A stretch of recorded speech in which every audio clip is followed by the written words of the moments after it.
The Photo Vault. A journey into vernacular photography, archives, and photobooks. Hi and welcome to the Photo Vault. In today's episode, we will be talking with the German artist, photographer, and not collector Joachim Schmid, who has been a very productive force since the 1980s. He also is one of the artists in the field of the vernacular, creating large bodies of work with found images, like his series titled Bilder von der Straße, Images from the Street, which he collected throughout the years. We're talking about discarded images. If you do a bit of research on him on the internet, you will see that his name is a little bit like everyday photography. There are a lot of Joachim Schmids. It is a popular name in German. I think that fits rather well with the imagery he uses, primarily from the public sphere. Joachim is an incredibly prolific bookmaker on his website that reads like an administrative archive, very practical. I saw around 70 books listed. An indication of his humor or also irony towards his work is the title of his website, lumpenfotografie.de. That means as much as rag photography. But a lumpe could also be a crook. So crook, rag photography. If you have not heard of Joachim before, have a look at the text section of the podcast. We will add some links for you to enjoy. At the end of the conversation, around minute 48, you will also find a personal summary of what he said, in case you don't have the time for the full interview. Hello, Herr Schmid. Fucking English. Bloody English. Yes, this was a discussion we had here. If we do this in English or German, as we're both German speakers, but as the imperial language is English. And hardly anybody speaks German. Hardly anybody speaks German, that's correct. Yeah, those 100 million don't really count. So this conversation will be in English. Okay. Well, I was quite amused because when I wrote to you first an email about this interview, your first response was, an interview, a conversation. I think I've already said everything I have to say. Yeah, well, I don't know how many interviews or so-called interviews, and quite often people just have a catalog of questions, and the questions are always the same, and I've answered them all in variations. I don't know how often, and I'm tired of that. But if an interview is something like a conversation which has not like a preconceived set of questions, that's a different thing. So I'm happy to do that, and let's see where it takes us. Favorite color? Next question. Okay, good. Well, I mean, you are known for, or at least that was my perception, for being a collector. But then you told me you actually dislike collecting and hoarding. No, I'm not a collector. The funny thing is, in German, there's only one word, Sammler, which basically is applied to all forms of gathering and collecting, like a stamp collector, an art collector, a scientific collector, prehistoric person who collects whatever. Food and Yes, all that. And I never really thought about that until I started working accompanied by an anthropologist, and he figured it out for me that in English they clearly have a distinction between collecting and gathering. So the prehistoric hunter and gatherer is actually not a collector, or let's say if that person collects, in quotation marks, they collect for their own consumption, but not to accumulate wealth or anything like that. So of course I am collecting things that I then use for artworks, but I'm not interested in building up my own collections and accumulating wealth, or also not to have something like a complete systematic overview over a specific field. But I just need material that I cannot buy, so I collect it from all various sources. But once I process it, I'm happy to part with the material, and all the leftovers are usually put in a trash bin. So I just don't want to have stuff. And people who see me at my studio are usually extremely surprised how little stuff there's actually there. You have much more material in any average household than you find in my studio. So no boxes, no archives, no structures, no register, no administration, no. Well, there are a few boxes, of course, because you can't make do without anything. But it's very limited, and I'm always very happy if stuff goes out of the house one way or the other. So for you, it must have been like a real relief that the digital world, came into being, and that there are like images online, and you don't need to gather physical materials. To a certain extent, it was, yes. But on the other hand, actually, it requires much more of a organization of your archive, because you quickly lose overview of what's there if you have a hard drive cluttered with snapshots or whatever it is and you don't have a clear system how to find things. So it's both a relief and a burden. Mm-hmm. But yet, I mean, once the digital started, you were more in the digital world, or you still had that tactile world? There was a period of transition, and it was not like a rapid break. One stops and the other starts. But I rather quickly discovered a number of advantages of the digital realm. And for me, the most advantage was that I got access to contemporary photographs, whereas when working with physical pictures, I would depend on flea markets and similar sources. And with that material, I was always something like half a century behind my own time. And as interesting as I found the pictures, I was not always happy with that. So solving the problems of previous generations is satisfying only to a certain degree. Mm-hmm. So you're an artist of today. Well, I try to be. Yeah. Mm-hmm. Okay.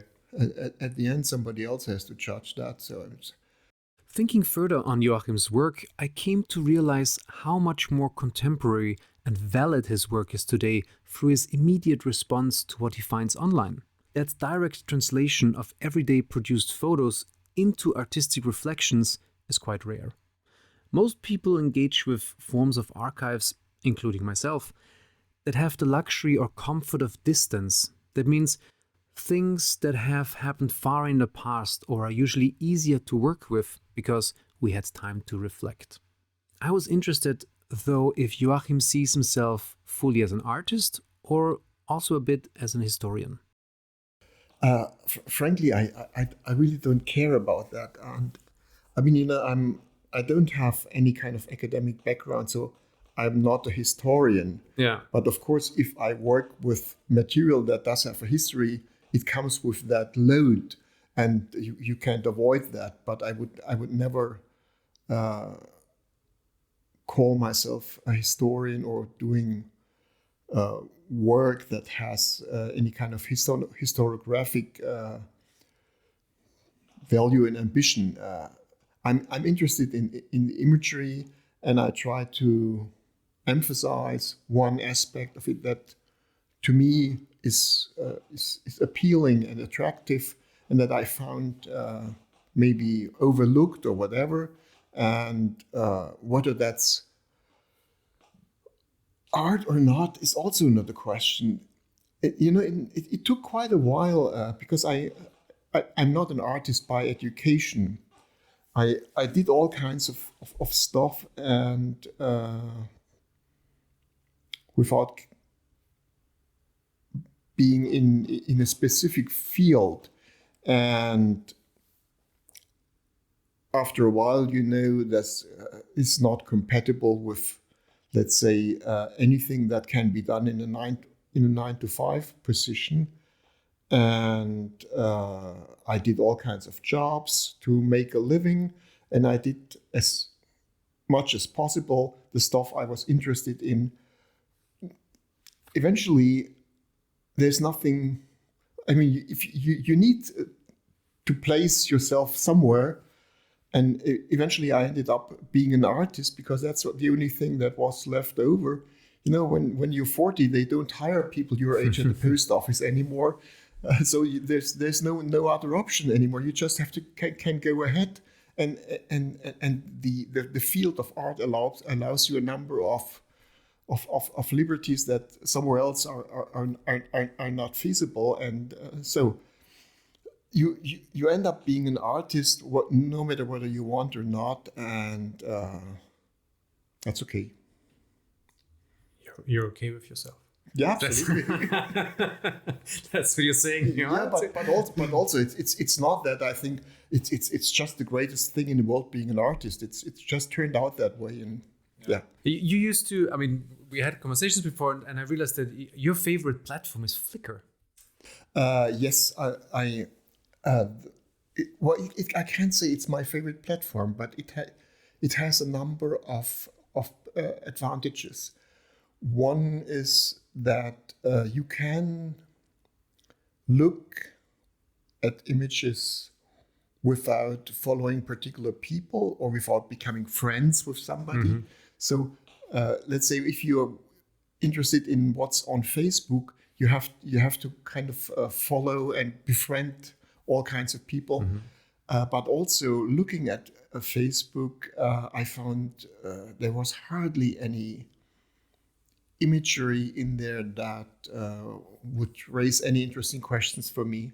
And then Instagram is well, it didn't exist when I started working with that. But when did Instagram start? Something like 2010 or so. A bit earlier, maybe, but around there. Yeah. So it has the same thing, like you have to befriend people or have to follow people or whatever it's called in the respective platform. And they don't allow downloads. So downloading stuff from Instagram is actually a tricky business, whereas Flickr is downloadable. And there's so much out there. There's so much in that platform that it's basically, it exceeds everything I could ever look at. So I know how to navigate it, and even when they redesigned it, I found back doors because I know pretty well how the thing is built, and each of those big platforms has more than one entryway. So if you don't have to come through the main door, you can you can enter through the back door and find stuff that you're not supposed to find. Oh wow! Okay. Yeah. Well, plus also Flickr, I guess there's also high-res uploads and downloads. Yes. Which was always hard for me to understand. Why would someone upload a high-res resolution image? As in like. Don't ask me. It's a very nice thing to do, but. There's lots of questions that are unanswered. I mean, first of all, why would people want to share all those pictures? Many of them are completely banal. Many of them are appalling. But I guess it's just convenient. It's easy, so you don't have to put them on your own hard drive or, and then they're just there. And quite a lot of stuff is done without any particular reason and without a big ambition. It's just like because it's convenient, so let's do it. And after following that a couple of years, I think that the majority of, or maybe not the majority, but many users, they just batch upload everything that's on their camera without even looking at it, without selecting, because that's the easiest way to do it. There's even a function for it that just goes upload all, probably. Yeah. This sort of, I can sort of, we have squeaky chairs here, I hear. Yeah, it's mine. I mean, Flickr, I still get that. Yeah, you have convenience, you upload it. But then you go sometimes on like Google Maps and you start to have private photos, on like places, which I find also really funny. Yeah. But you, and this is probably something someone must have asked you before. I mean, a lot of your projects are images of rejection. I mean, especially Bilder von der Straße. Yeah. These are images of rejection. Someone had a photograph of him or herself or of something. They were not interested in that image anymore. They tore it apart, they threw it away. You picked it up, you used it, you did something with it. You did exact opposite, you publicized it. That was never an issue for you personally, as in like in the idea just of you throw your own picture away, someone picks it up and publicizes it. Well, if I throw pictures out, I put them in a trash bin and don't throw them out in the street. So it's their fault. yeah, of course. I mean, if somebody intentionally drops a photograph, tears it apart and throws it on the pavement, they clearly gave up any kind of right, in quotation marks. Mm-hmm. If you care about your privacy, don't throw your photographs in the public space. So I don't have any inhibitions at all. Okay. Yep. Full stop. That's good. You're known for a lot of different works. You're also an avid publisher. You have published with lots of different publishers, different work, but you're also your own publisher. Right. How did that come about, or what's the real reason for that? Well, I started making books when I was a student. I had no clue that something like artist books did even exist. But working on something, I just arrived finding the book form the most suitable form of keeping something in a specific context. It would make more sense than having, let's say, a series of prints or any other kind of medium or form or technique. And I started liking books, and slowly I learned about other people's books. But that was like 1970s. The communication structure was completely different. There was no internet or anything like that. Throughout the Western world, there were a handful of bookstores where you would find artist books. All that has, of course, changed dramatically. And so I discovered the book form for myself, and then later I met other artists who also made books, and I learned more about the short history of artist books. And I think books are, in many respects, the perfect form for creating a context, a meaningful context for one particular subject or for one particular type of imagery or writing or whatever it is. And after making a number of books, usually handmade, I started having or developing ambitions working with publishers, because somehow, of course, it does make sense to make more than one copy and also to produce them in a way that is suitable for the respective topic. And that was a super frustrating experience, of course, because basically all the proposals I sent to publishers were either unanswered or turned down, which to a certain extent I understand. If I were a publisher, I would probably wouldn't do that either, because you can go broke easily. And so I continued basically making book proposals for myself, or just as a kind of notebook or whatever you could call it. Mm-hmm. And it slowed down in the course of time because no multiplication happened. But then, technology has changed dramatically in that time, both for composition of books and also for printing. So let's say when the first personal computers started to appear in the mid-1980s, and the first laser printer came not much later, that changed a bit. And in the beginning, I made books in small editions using Xerox copy machines. Also, those had gotten much better at that time. Mm-hmm. Let's say up to 1980, Xerox copy was a very tricky business. You never got like a deep black, and all of a sudden there was a new generation of machines, and that was feasible. So you could achieve better results, and then I would print small editions and hand bind them, and very cheaply made, but it kind of worked. And then with the development of programs, like in the beginning, I think the first layout program was PageMaker, which later was then turned into InDesign. All of a sudden, you could actually produce something in a kind of professional quality.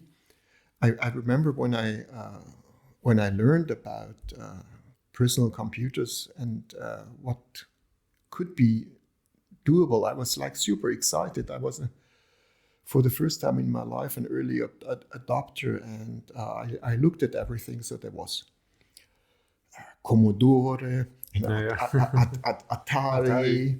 There was the first Apple computer. There was the first IBM PC, and I went to all those shops and companies and tried to get as much information as possible. And there even was some kind of rumor or fantasy that there would be something like an electronic camera. And eventually I bought the first Macintosh. And the reason why I bought the first Macintosh was that I had been at the IBM headquarters before, and I talked to one of the top honchos there.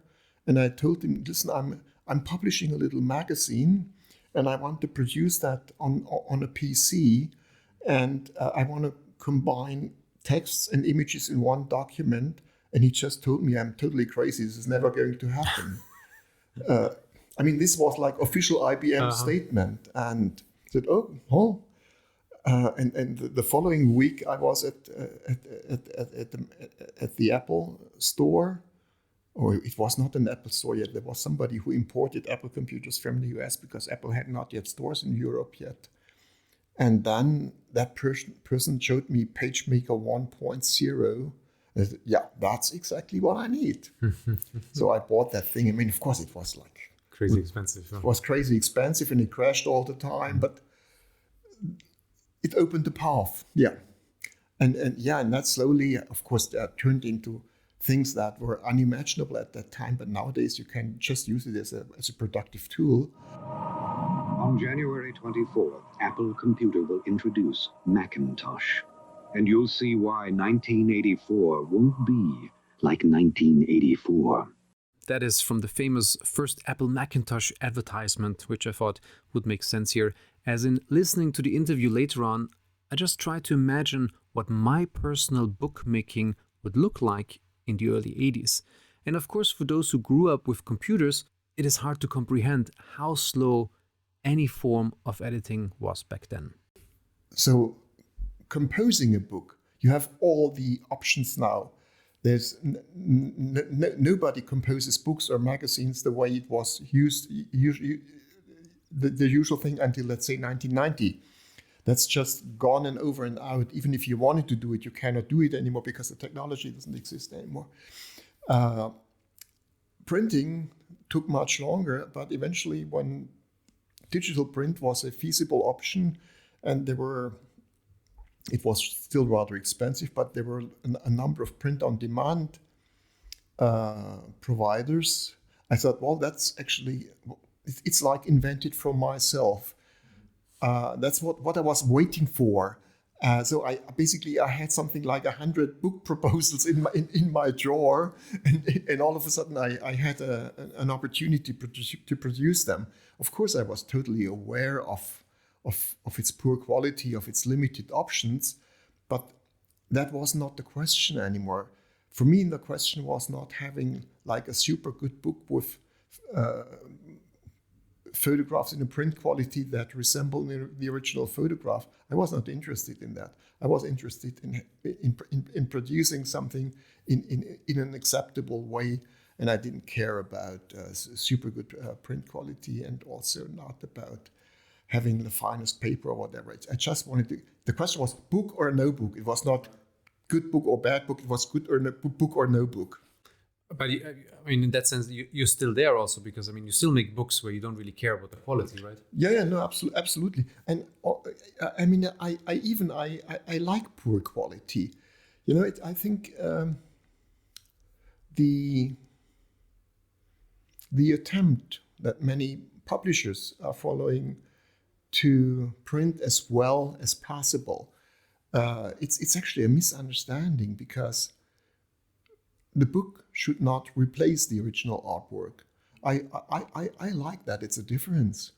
So basically, the book is like an indicator to the work, and you can discuss the work and you can contextualize it.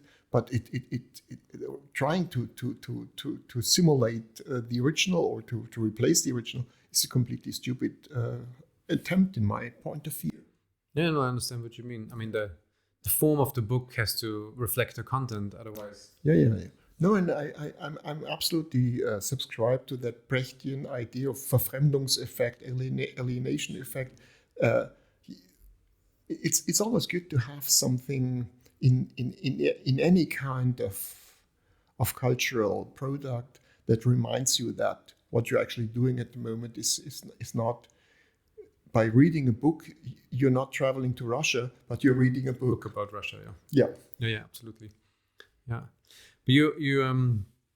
but that actually, I would say, it goes the same with design. I think, because we have so many over-designed books where in the end you only see the design. And it might be great design, but I'm not looking at design. I want to see a photo or whatever the work is. Yeah. You also, I mean, that was quite interesting talking to you before. You were saying that. You also like the book as an exhibition object because it works as an interaction tool with an audience.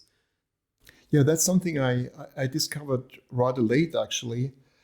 I had often seen artist books in exhibitions, but usually they're in a vitrine, and so they're either opened, you see one double spread, or they're not opened, and you look at the cover and say, oh, that's interesting. But of course, the book is a thing that requires interaction with your hands and your eyes. And when I started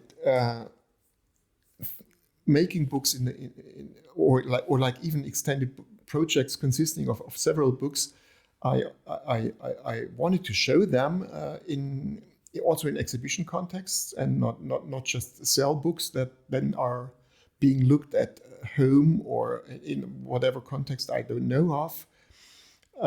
But I wanted to have them in a particular environment, in a particular arrangement.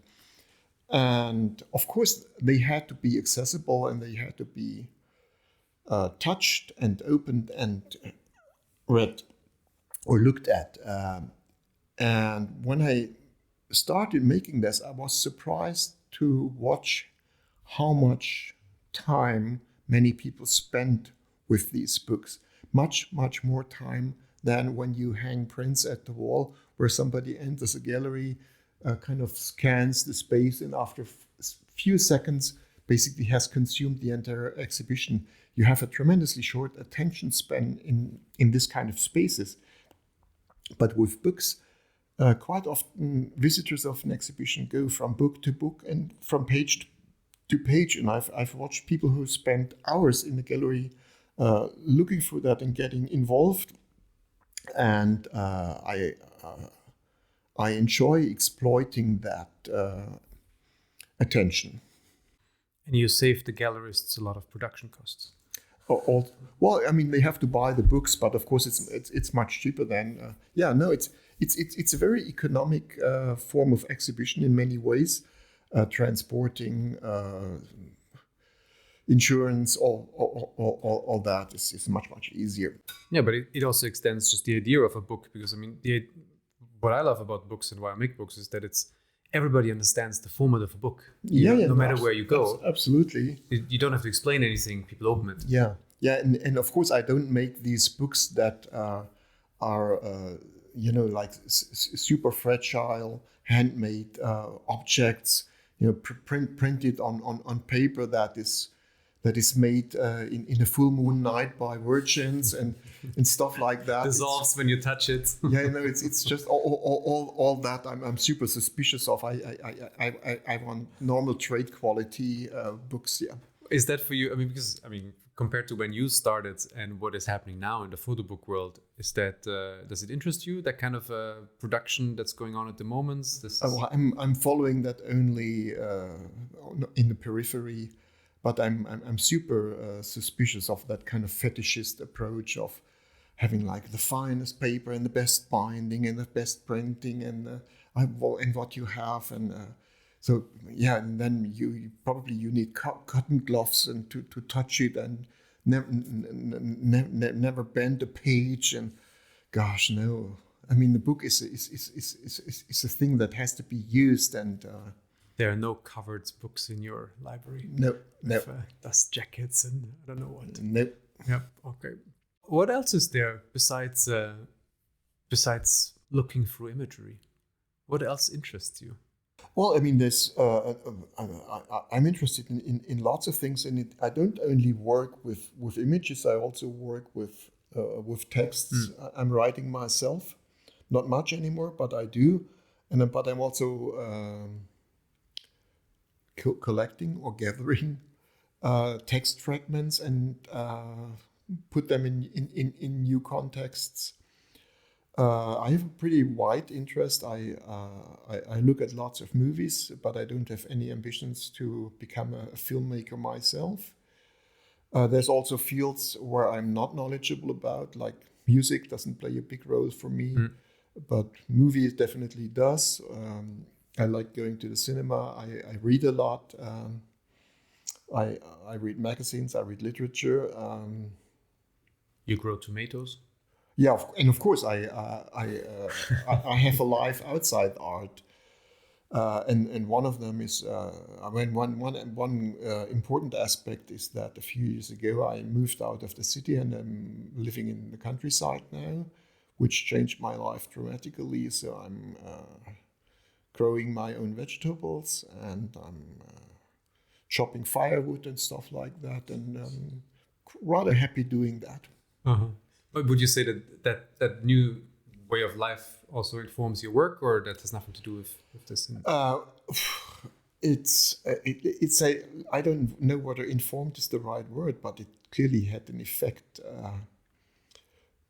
Before I moved out into the sticks, I was not really aware to what extent an urban context is necessary for doing artwork, or at least for doing my type of work. And in the beginning, I found it rather difficult to get into work mode by being out there without that context. So it requires a different form of discipline, and took a while to arrive there. But eventually it worked, yeah.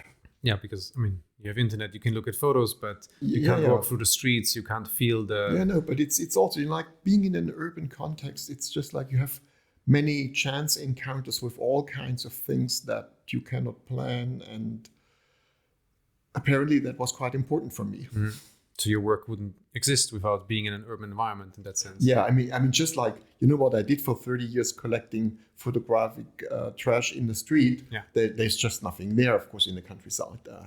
But if that, I mean, that's finished anyway. That doesn't work. But it's just like you walk through a street and you look at something there. You look at something there. There's a billboard. There's all kinds of things. There's shop windows. You overhear conversations. When I walk in my new environment, I talk to the birds. That's a different thing. Become a naturalist, yeah. Where you should pick up painting. And I watch animals. I listen to the birds, and that's a completely different thing. Some of our listeners will probably be, young artists, young photographers, young makers. Those who wonder, like, this job of this wonderful artist, Joachim Schmid, I mean, that can't really be described, what he does. Nobody has told me in university how I can become that person. There's obviously no recipe, but what are your inspirational words to a young audience that wants to engage with this world differently than beyond the structure that we have? No, I don't have a recipe for that. I mean, when I teach, which happens only occasionally, I'm teaching workshops. It's basically I'm questioning, and I'm trying to figure out what the respective student or young artist or whatever wants to do and whether they achieve that. So basically I ask them questions. What are you doing? Why are you doing this and not that? How did you arrive there? Do you think that what you do does the job that you wanted to get done, and so on. So basically, I ask questions until they run out of answers. And then they kind of, oh, I never thought about that. I never thought about that. And they start making things in a different attitude and with being more conscious of every single decision they take. And sometimes that works and people develop their work in a more efficient way, and sometimes it doesn't. But that's a role you enjoy? I mean, no, absolutely. I mean, sometimes it's tough. It really depends on what people you meet. I mean, some of them are just great and some of them are dull. There's nothing you can do about that, except like trying to figure out how far you can go and how much, and whether you achieve encouraging them to improve and to go on working. And some of them I would love to tell, forget about it, get a job, go to the office. But of course I don't do that because it's not my responsibility and not my right to tell them what to do with their lives. But sometimes you just see this is not going to work. But sometimes you also have participants who you just see, oh yeah, there's something happening. And I love arguing with them. You know, I mean, my favorite student ever is now a rather established artist, and she was like tremendously tough, and she was like stubborn, and we argued, but it was, I enjoyed that because I saw there's energy and there's ideas, and fine. Joachim, in the way I got to know him, is not shy from confronting or make clear a statement. He also has proven in the 40 years of his artistic endeavors that he reflects on his time and on image making of his time. I was curious how this will go towards the future, with now a more wider accessibility of AI image making, and if this interests him. Not really. I mean, I'm more or less following, let's say, half-heartedly what's happening. But I am, let's say, at an age where I say, okay, leave that to the next generation. You know, like this is something you just have to acknowledge, that there's people in the following generations who grew up with all that technology, who are just much more knowledgeable about things and who probably are smarter in using that. So I said, okay, leave that to the smart young guys, and I'll do my job and they do their job. Yeah, no, I think I'm not going there now. Yeah. Maybe I change my mind in 2 years from now, but for the time being. Well, I mean, within 2 years or 5 years, we also will have an enormous pool of already artificially generated material that will be out there. You know, you can just go through. No doubt. But I mean, also, I mean, from the little bit I looked into it, I also see that what the technology we're having so far is, let's say, poor. I'll tell you as an example. Mm-hmm. So a few weeks ago, I had to buy a washing machine. And I did some research because I wanted to get a good one, but also like not spend a fortune on it. And then I saw that all washing machines now have a Steam program. And I had no idea. I mean, you buy a washing machine like every 20 years. So 20 years ago, no washing machine had a Steam program. So I just was clueless. What is that? So I started using the search engine. I said, okay, what is the Steam program? What's the advantage or whatever? And then I arrived at a page where there was like all kinds of household tips and whatever information, what you need to do when doing this or that. And it seemed to be like reliable. So I was reading the Steam program, and I kind of understood what that Steam program is good for, what it does.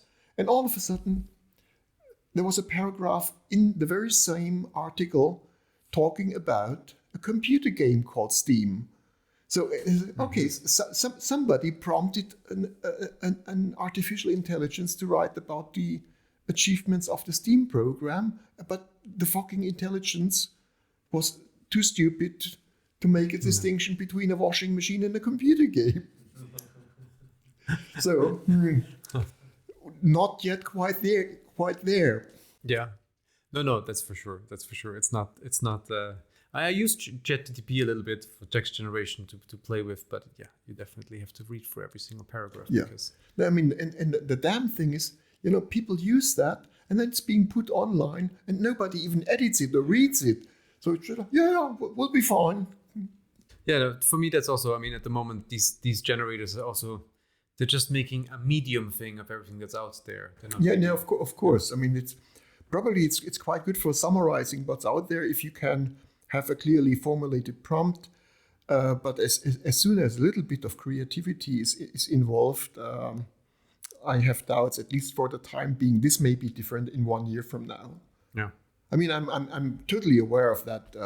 Things are developing rapidly, and whatever I say now may be completely irrelevant in few months from now.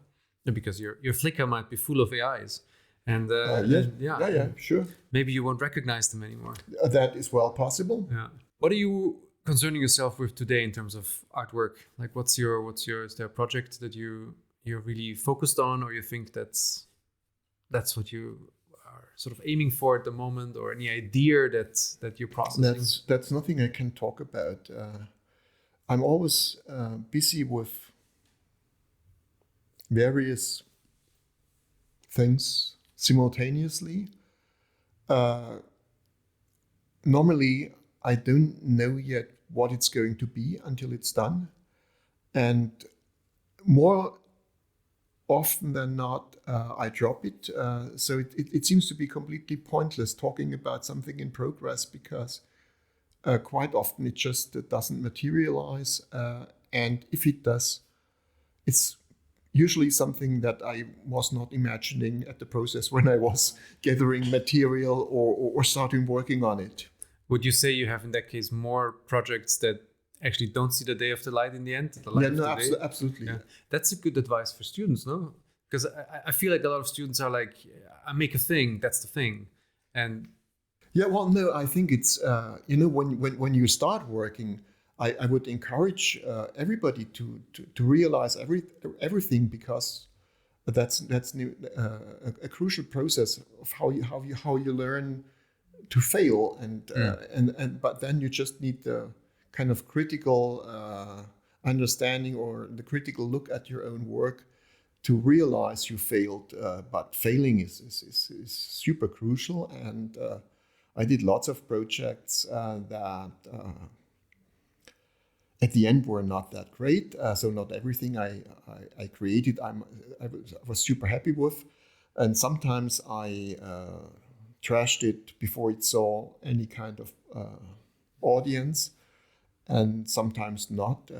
But yeah, well, it's just how it works. And just recently, when I went through my archive, because my entire archive is going into a public archive, I basically looked at everything I had in my studio I had created in the course of 40 years or so. Whoa. And quite a bit of it was trashed, and I think it's not a big loss for mankind. So that's all right. Okay. Well, maybe sort of as a last question, as the podcast we're doing is also a lot about photobooks. I mean, you're an avid photobook maker. Have there been books, publications that inspired you to do what you're doing? Has there been anything that you can pinpoint that was influential for you, that was published? Was the sort of, the published world an important aspect for you? Yeah, of course. I mean, when I was, let's say, a young man, even before I started studying and during my studies, and even the few years after that, I lived with minimal budget, and I couldn't travel a lot, and there were not that many exhibitions around at that time. But there were bookstores, and like I would often go to the one or two art bookstores in Berlin and leaf through books, and a lot of my knowledge about art history actually comes from books and not from studying original artwork. And without books, I would not be the type of person I am. It's difficult to pull out a few, but I mean, there was one absolutely crucial book in my understanding of the media world, and that was clearly Marshall McLuhan's "The Medium is the Massage." Mm-hmm. But it's also it's a fantastic way. It's in its combination of writing and visuals, because I mean it's always called Marshall McLuhan's book, but actually it's Marshall McLuhan's and Quentin Fiore's book, and the way how the designer interacted with the writer was just like an absolutely unique thing, and I still think that was groundbreaking. And at least for myself, it was an absolutely crucial encounter. But yeah, I mean, both reading literature and looking at art books clearly informed my entire life. And now you're creating things that hopefully also inform other people's lives. Yeah, it may happen for one person or the other. 2 or 3. Super. I hope this small conversation wasn't too painful. It's all right. It's all right. Good. Okay. Thank you very much for this. Good luck with the editing. Thank you. Okay. Thank you, Joachim. This was my conversation with the very humorous and generous Joachim Schmid. As usually, here a small personal summary. Joachim definitely made me rethink what authorship in our world of images means, and what you basically say yes to when you upload images into the public, like on platforms such as Flickr. His long-term engagement in making books pushes me out a bit of my comfort zone, thinking that I have to apply a similar flexibility in making books in the future. But his experience over the last 40 years with books makes me also very affirmative of the power of the object, as he also puts his books directly in the gallery in various forms as a touchable art piece. When I started making this, I was surprised to watch how much time many people spent with these books. Much more time than when you hang prints at the wall, where somebody enters a gallery, kind of scans the space, and after a few seconds basically has consumed the entire exhibition. You have a tremendously short attention span in this kind of spaces. But with books, quite often visitors of an exhibition go from book to book and from page to page. And I've watched people who spend hours in the gallery looking for that and getting involved. I enjoy exploiting that. So we should take example from Joachim in opening our eyes on the street. There's always something to find. Thank you for listening to the Photo Vault. Lukas Birk says,